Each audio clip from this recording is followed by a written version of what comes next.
Baik, selamat malam. Assalamualaikum warahmatullahi wabarakatuh. Kembali lagi bersama kita di podcast Ngalir.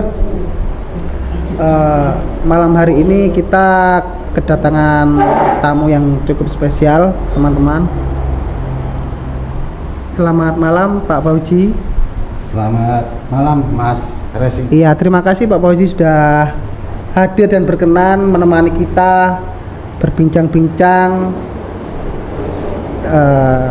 Semoga ini nanti bisa memberikan banyak pengetahuan, manfaat dan banyak hikmah, Pak. Ya, terima kasih Pak untuk kehadirannya sekali lagi. Malam hari ini Pak Fauzi, kebetulan kita akan membahas topik yang sangat sering kita jumpai, yakni tentang UMKM atau usaha mikro kecil menengah ya Pak ya. Ya. Kenapa ini perlu dibahas?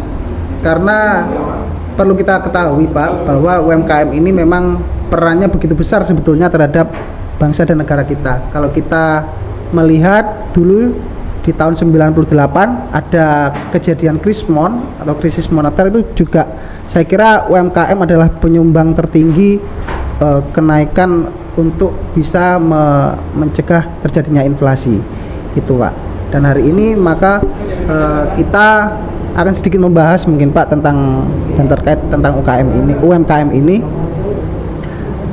karena banyak sektor-sektor UMKM yang apalagi anak muda ya yang banyak tidak ada hal-hal yang mungkin perlu dipahami Pak sama kalangan UMKM.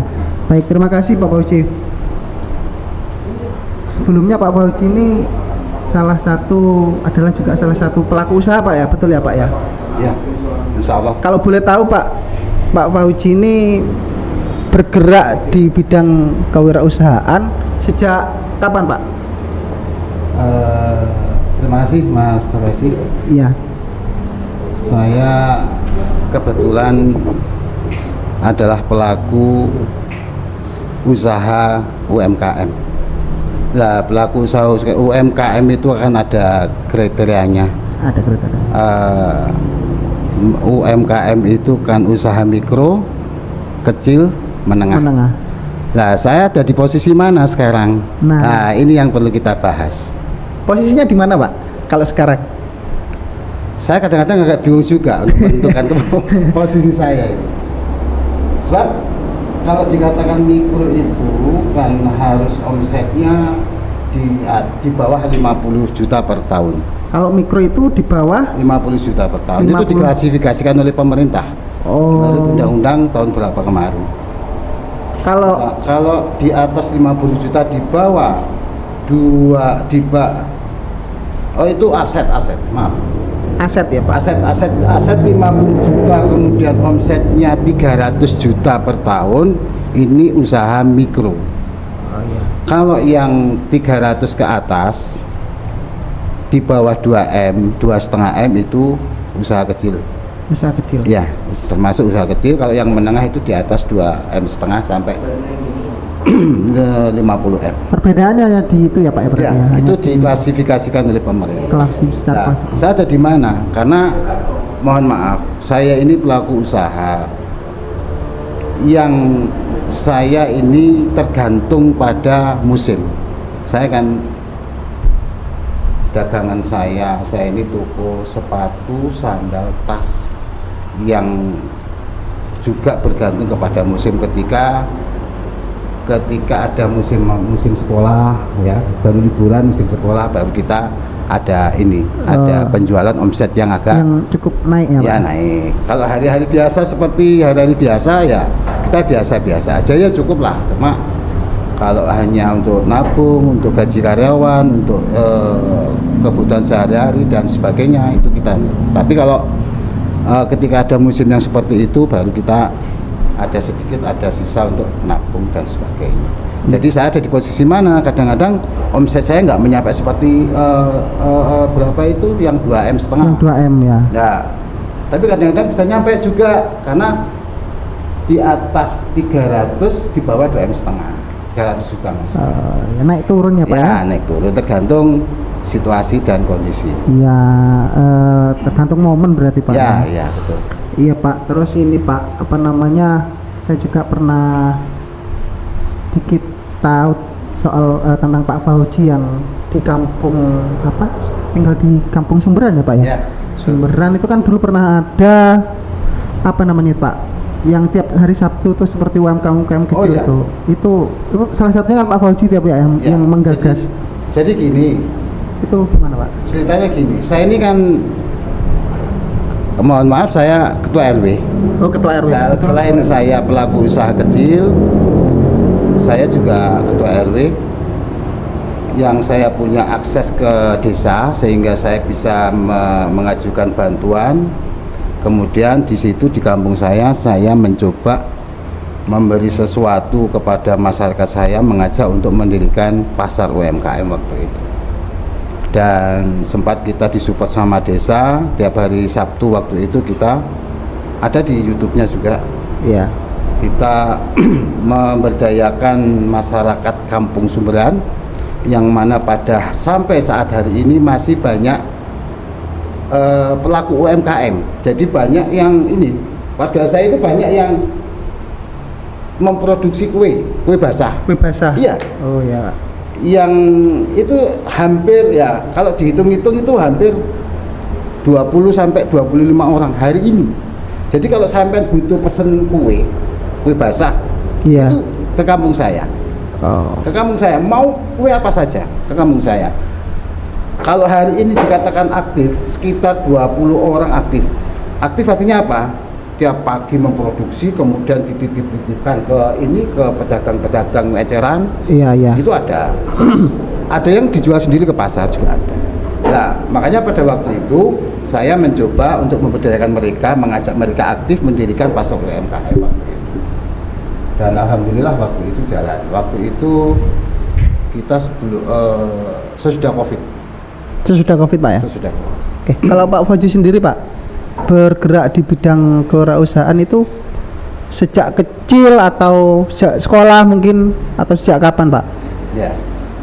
Ini. Atau Ini kembali ke masa lalu barangkali. iya perjalanannya itu Pak. Sebab sebenarnya para pelaku usaha yang sukses, yang tidak sukses itu semuanya punya sejarah. Iya Pak. Baik sejarah yang membahagiakan, baik sejarah yang pahit barangkali karena pelaku usaha itu pasti pernah mengalami seperti itu. Saya sebenarnya semenjak lulus kuliah sudah langsung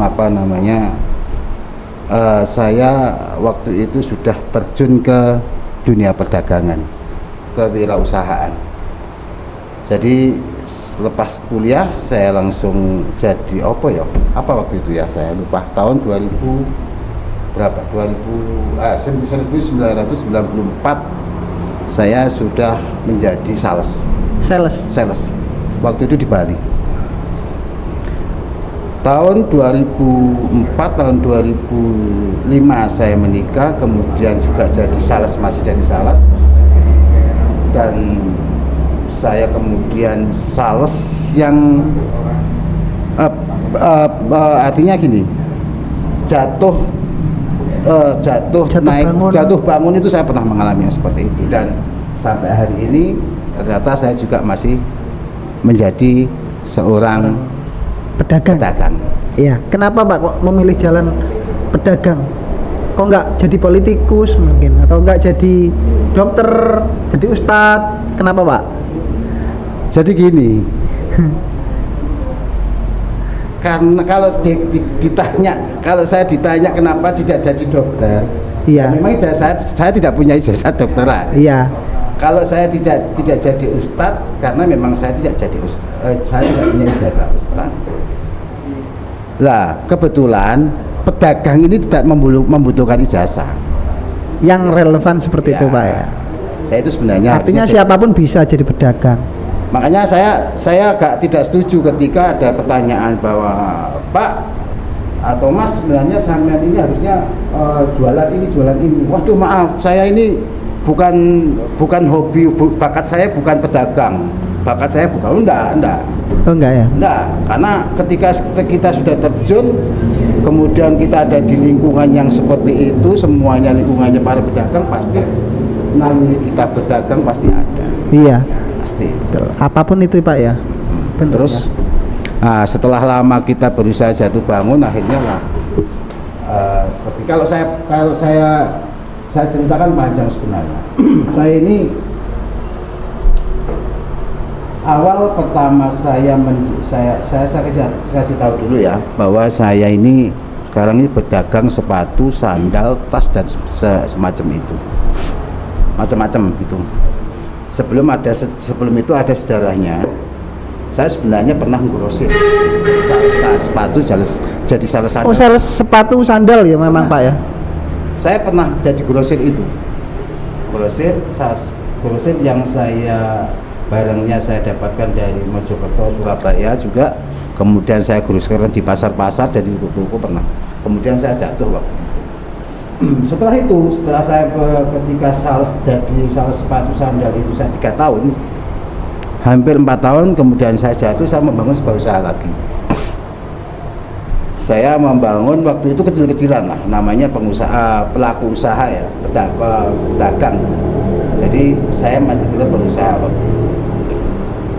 Makanya kalau dikatakan sekarang ada toko Madura ya, saya tahun 2010 orang yang pertama kali menamakan diri saya ini yang mempunyai toko Madura saya sudah menerapkan konsep toko Madura.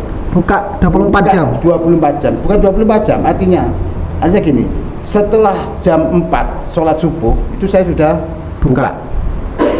Tutup saya jam berapa? Jam 1 malam. Sampai jam 4 itu tadi Pak ya? Iya. Tutup jam 1, kadang-kadang tidak tidur, masih buka jam 2, jam 3 tutup ya. Jam 3 tutup, jam 4 kita buka lagi. Itu pernah saya alami. Makanya ketika sekarang ada toko Madura, saya dulu yang pelaku toko Madura saya. Maka benar-benar saya alami betul waktu itu. Waktu itu saya tahun 2010 sampai tahun 2013. 3 tahun saya tidur di toko. Karena kebetulan memang saya harus tidur di toko. Oh iya. Oke. Selanjutnya Pak Fauzi, kalau kita bicara tentang usaha, perdagangan, niaga dan lain-lain. Hari ini apalagi anak-anak muda Pak Fauzi, itu seringkali yang menjadi hambatan terbesar adalah modal Pak. Kalau menurut Pak Fauzi, sebetulnya modal itu jadi hambatan yang besar atau gimana Pak? Ya. Modal. Mungkin gini, saya kalau waktu dulu saya mengawali kerja itu beda dengan yang saat ini. Dulu itu memang mencari modal atau mencari investor yang mau memodali kita itu kesulitan. Ya, satu-satunya orang atau lembaga ya bank. Iya. Bank. Pada waktu kita sulit, harus ada anggunan, harus ada jaminan, kemudian kepercayaan. Betul. Kemudian kita benar-benar mempunyai sebuah usaha. Ini kan yang tadi survei. Beda dengan sekarang. Sekarang kan juga begitu Pak. Beda. Sekarang ini justru kita dipermudah sama pemerintah. Contoh sekarang. Contoh sekarang. Sampean tahu KUR? KUR ya. Ya, KUR. Yang penting sampean punya benar-benar punya usaha, punya UMKM, ya. Datang ke BRI sekarang. Tanpa anggunan 20 juta. Ya. BRI percaya betul tapi ini memang harus butuh kepercayaan dari BRI. Datang. Maaf, ini menyebut merek loh ini ya. Bank ya. Ya, bank ya. Sebuah bank swasta. Sebuah bank swasta. Saya datang ke sana, ya. BUMN? Ya. Bank BUMN. Saya datang ke sana, bahkan datang tanpa anggunan tapi benar-benar sama mempunyai sebuah usaha yang dapat dipercaya. Artinya bank tersebut memang percaya sama dikasih tanpa anggunan. betul itu. Itu memang Ada. alternatif sumber modal utama ya Pak kalau Iya. hari ini. Dan sangat murah. Sangat Dimudahkan. murah. Kalau Bunganya ya Pak? Iya, berarti? bunganya sangat murah bunganya. Artinya gini jasanya ya. Artinya gini.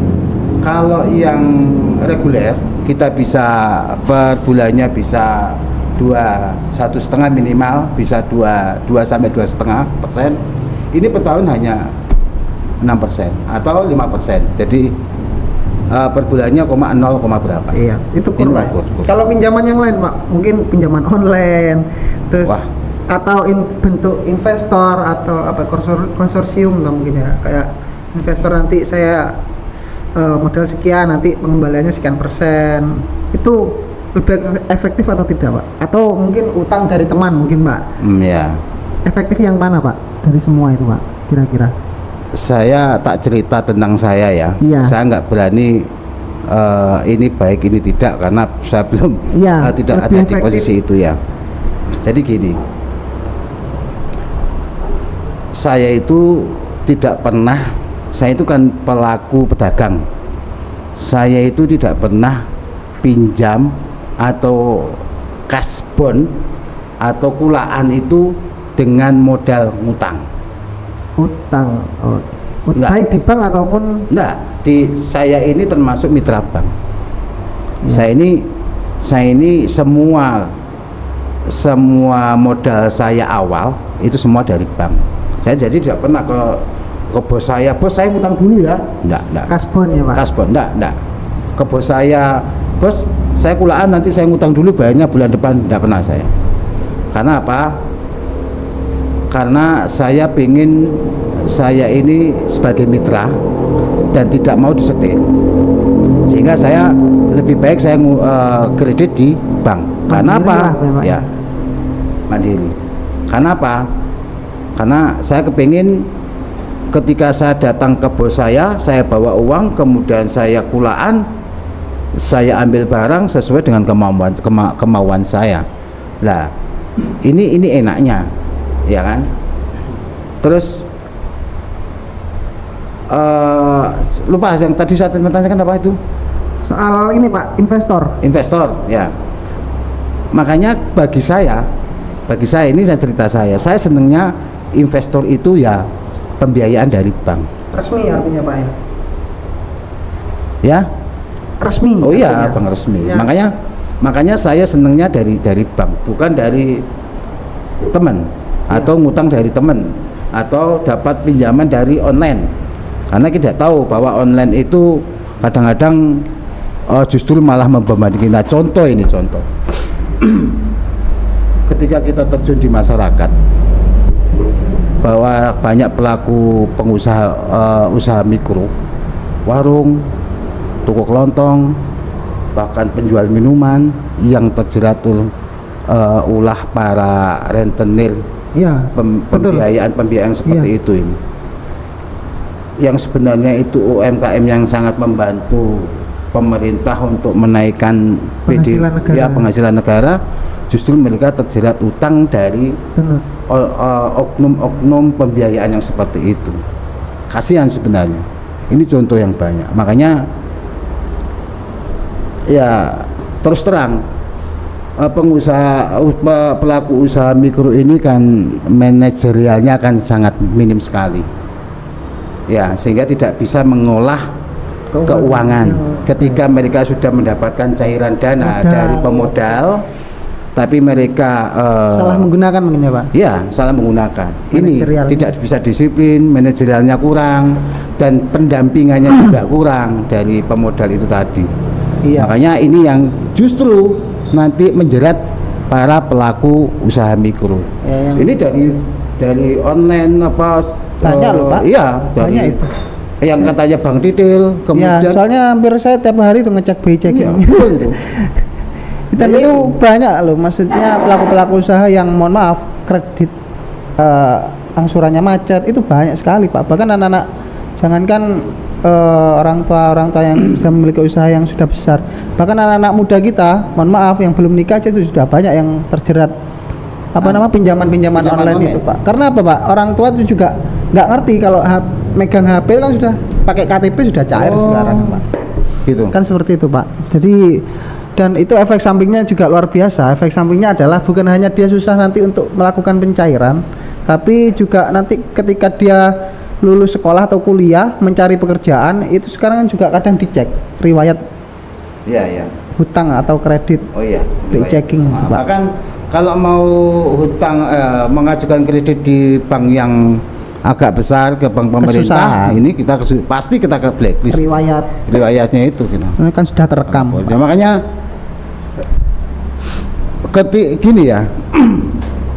Pembiayaan yang seperti itu sebenarnya harus apa ya, antisipasi lah kita ini.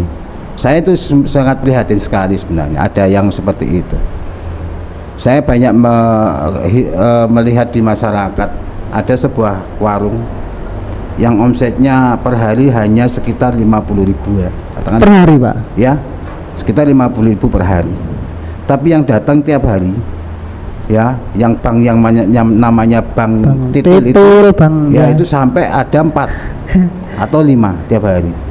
Belum lagi yang mekar ya. Belum lagi yang Oh, lain-lain. itu, dan ini kenyataan di lapangan ya. Ini kenyataan di lapangan, saya melihat sendiri.